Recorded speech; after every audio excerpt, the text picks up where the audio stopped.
যারা এবার প্রার্থীরা শাহজালালের মাজারে যাচ্ছেন তাদের কাছে অনুরোধ রাখবো যে আপনারা জালেম হবেন না, অর্থাৎ মুজলুমের পক্ষে থাকবেন। শাহজালাল যেভাবে এখানে জালেমের বিপক্ষে লড়াই করেছিল, আপনারা এই শিক্ষাটা নিয়ে আসবেন। আমাদের শাহজালাল রহমতুল্লাহ আলাইহি একটা শিক্ষা দিয়েছিল, উনি হলো জালেমের বিরুদ্ধে দাঁড়াইছিল।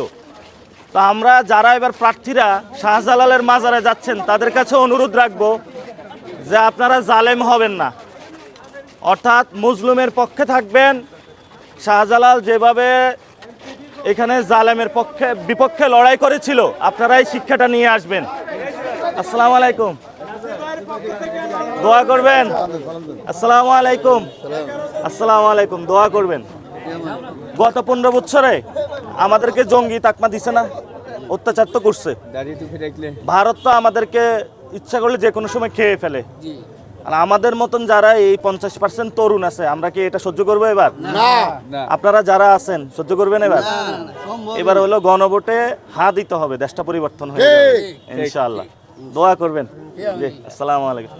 সবাইকে বলবেন কি গণভোটে হ্যাঁ। হ্যাঁ, গণভোটে 11 দলের প্রার্থী নাসিরউদ্দিন পাটোয়ারি শাপলাগুলি।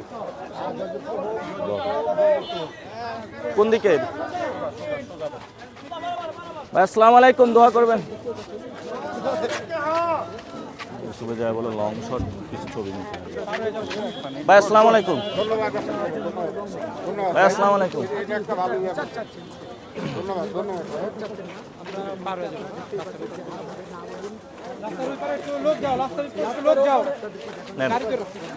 ভাই আসসালামু আলাইকুম। ভাইয়া আসসালামু আলাইকুম, দোয়া করবেন। তারা বলে লং শট ছবি নিতে।